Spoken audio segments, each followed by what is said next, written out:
Enclosing an existing covered porch with screens simply requires you to build a stud wall or walls along the open sides to create surfaces for attaching the screen. In this case, we have two open sides with a column in the corner. While we could build right up to the column on each side, instead we will remove it in order to create a much cleaner look. We're using a hydraulic jack and a 4x4 post to slightly lift the beams the column is supporting. This allows us to remove the column, making way to build our screen wall. The walls will be constructed from pressure-treated 2x4s, which we have primed and painted ahead of time. Since most patios slope for drainage, the height of the studs may not be consistent, so we're measuring separately for each one.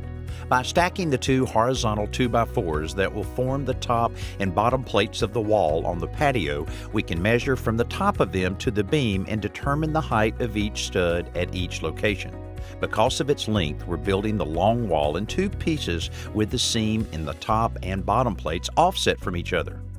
We're building the walls on the ground so we can nail the studs to the plates from the top and bottom so fewer nails are visible. Once we lift each wall into position, it must be adjusted so that the offset from the outside of the beam is consistent and the studs are all perfectly plumb or vertical. Now the wall can be secured to the beam and adjoining walls with nails. To secure the base plate to the concrete slab, we're using a powder-activated nail gun. The weight of the beams above it will be spread out over the length of this long wall, so with it in place, we can lower the jack and remove the temporary post. The shorter wall will include a screen door, and the size of that opening will depend on the size of the screen door being used. Just make the opening 3/8 of an inch wider and taller than the door itself. The horizontal board above the door is called the header, and we're leaving one side of ours loose until the wall is installed. This allows us to level it in place rather than position it with measurements. When both walls are complete, we add more horizontal pieces between each stud at about 36 inches off the floor. This stiffens the frame and will give extra support to the screen material over a long span. We're using 36-inch wide screens, so we've spaced our studs to allow about 1 inch of overlap on each side. Installing the screen is as simple as rolling it out over each open space and stapling it every few inches along all sides. The important thing is to avoid wrinkles without pulling the screen so tightly that it stretches it out of shape. At the smaller spaces near the corner, we cut off all of the excess screen along the outer edge of the studs. To cover the staples, we're nailing up treated wooden lattice strips along the edge of each stud. These are also pre-primed and painted like the studs to minimize painting with the screens in place. Once the screen door is installed in the door opening, the room is complete.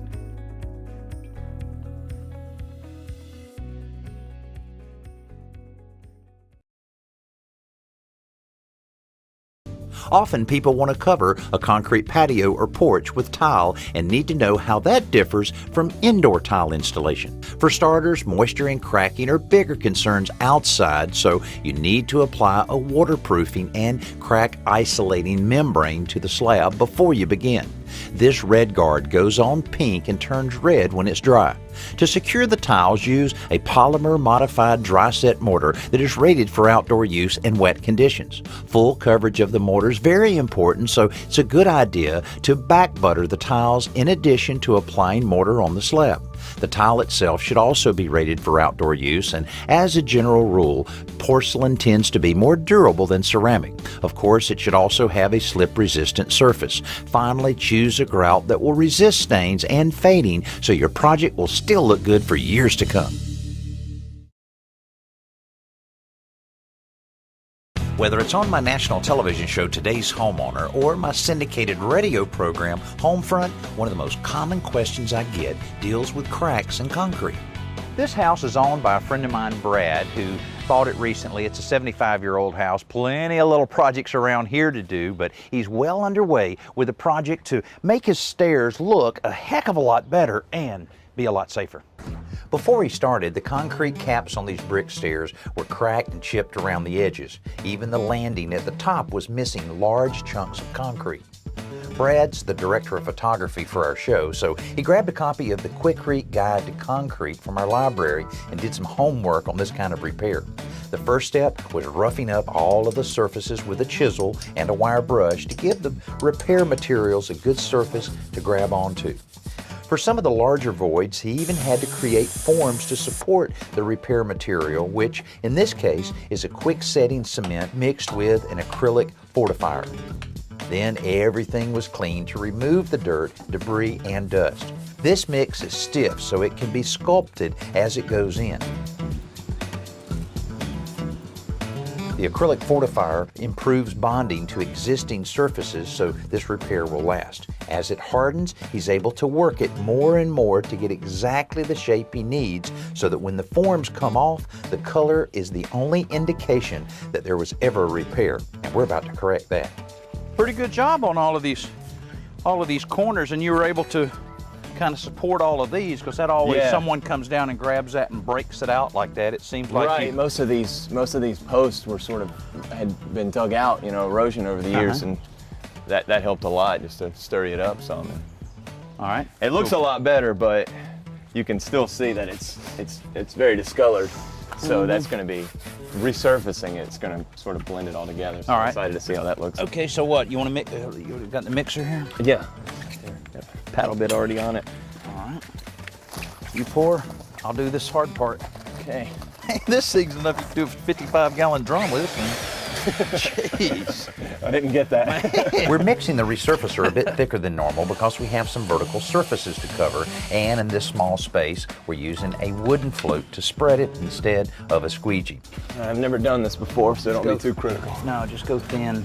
That takes a little getting used to at first because the material doesn't flow too well when it's this thick, and working around these rails is a bit of a trick. But eventually, we get the hang of it, and Brad starts coating the vertical surfaces with a masonry brush while I work on the horizontals. This is working out. I'm good, dude. I was a little nervous on that top step, but I think once it dries and we're able to scrape that off. No worries. That'll be all right.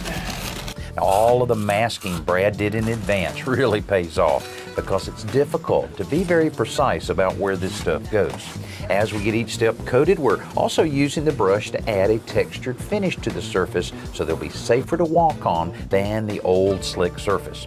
Now, you'll want to do this in any last-minute touch-up before the resurfacer completely cures. It's also a good idea to remove the masking before it dries so that there's no chipping when it comes off. All right, let's see, Brad. We might as well start getting this off. You're going to have a few crumbs there on it for a little while. But that'll sweep right off because it's dry enough. It's pulling off pretty clean. Yeah, there you go. Yeah? Lower it down. Yeah, like that. Yeah, that's less resistance. There you go. You're good. Go on with it. Cool. This looks great, Danny. Sure it does. This looks awesome. Now our focus is on getting ready to install the pavers themselves. Now Greg's doing a little bit of raking here to try to start grading out this dirt, and we don't necessarily want the patio to be perfectly level. We want it to have a slight grade to where when rain hits it, it goes this way and not towards the house. So we're going to be setting up some form boards on each side so that we can ensure it has a slight grade this way. Then we'll put one here, stake it down, and we'll put another one on the other end. A few strings on top of it will serve as the gauge to make sure the brick pavers turn out just right. There's already a slight slope moving away from the house, so getting our form boards right doesn't take too much time at all. The strings go in place when we feel we're close enough to begin the detailed grading. The dirt inside the forms also has to be packed to prevent any settling that may occur later on. We cut a 2x4 down to 3 inches to gauge the dirt level beneath the strings. That's 2 inches for the paver and 1 inch for the sand.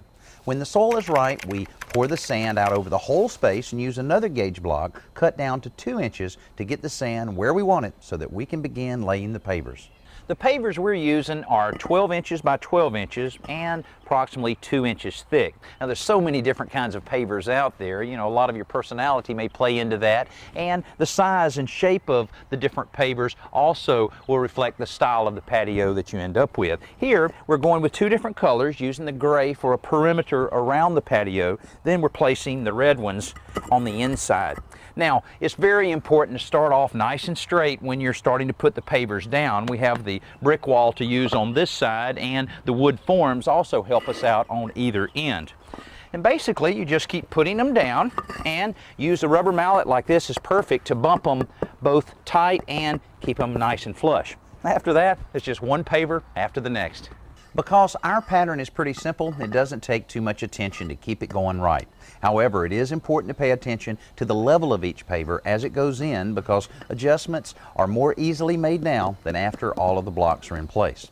If the edges line up and the tops line up, chances are good that you're on track. You'll also want to be careful not to pinch your fingers as you set these things in place. When we reach the outer edge, we cap the whole thing with another treated 2x4 and sweep sand into the crevices between the pavers. Robert writes, how can I attach a wood handrail post to concrete? If you're not as lucky as these homeowners and could mount your handrail post right down into the ground, then it's a lot easier than you think to mount it to concrete. This is one of the things that makes it really easy. It's just a post bracket that attaches right to the concrete. Then you can put your post in place, even trim it out to make it look great. How do you attach that to the concrete? Well, that's pretty easy as well. It's a lead anchor, basically a threaded sleeve, that you use a hammer drill and a sharp masonry bit to drill down into the concrete. You tap this in place. Then when you attach the bracket with your screws or bolts, it expands that lead anchor just a little bit, and that's where all of the strength comes in, and it makes it real easy to have a very strong post and one that'll last for a long, long time.